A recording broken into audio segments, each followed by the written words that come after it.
एक स्टोरी रोजची च्या आजच्या भागात पुन्हा एकदा आपल्या सर्वांचे स्वागत. आज आपण एक शेतकरी आणि त्याच्या दोन मुली या अनुषंगाने भगवंत आणि त्याची लेकरे यांची कहाणी आपण थोडक्यात बघणार आहोत. एक शेतकरी असतो, त्या शेतकऱ्याला दोन मुली असतात आणि त्या दोन्ही मुलींचे लग्न तो मोठ्या थाटामाटात दोन वेगवेगळ्या घरी करतो. त्यातली एक तो शेतकऱ्याच्याच घरात देतो आणि दुसरीचं लग्न तो एका कुंभाराबरोबर लावून देतो. दोघींचा संसार सुरळीत चालू असतो. यावर्षी मात्र गंमत वेगळीच होते. यावर्षी दुष्काळ सदृश परिस्थिती असते. म्हणून शेतकऱ्याच्या मुलीला असे वाटते की पाऊस यायला हवा. त्याचबरोबर जी मुलगी कुंभाराला दिलेली असते तिचा वीटभट्टीचा व्यवसाय असतो आणि तिनं खूप साऱ्या विटा, ज्या की अजून कच्च्या आहेत, भाजायच्या बाकी आहेत, अशा बनवलेल्या असतात.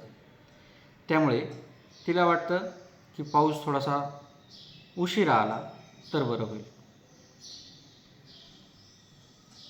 असं करता करता एक दिवस जोरदार पाऊस होतो. शेतकऱ्याची मुलगी आनंदते, तर कुंभाराला दिलेली मुलगी मात्र दुःखी होते, कारण तिच्या सर्व तयार केलेल्या विटांचा गाळ तयार झालेला असतो. दोघीही माहेरी येतात. त्यातली एक हसत असते आणि त्यातली एक दुःखी असते. खरं तर या गोष्टीमधून आपल्याला काय शिकायचं आहे? गोष्टी या नैसर्गिक पद्धतीने घडत असतात. त्यामध्ये त्या शेतकऱ्याची काहीही चूक नसते. मुली येऊन शेतकऱ्याकडे रडगाणं गात असतात.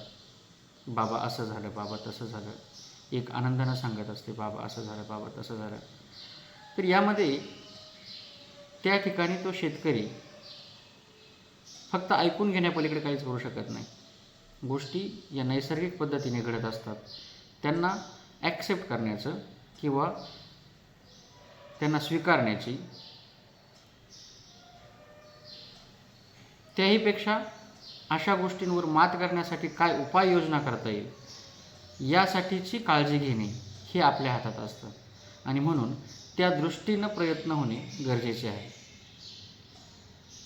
अशाच नवीन स्टोरीबरोबर मी पुन्हा भेटेल.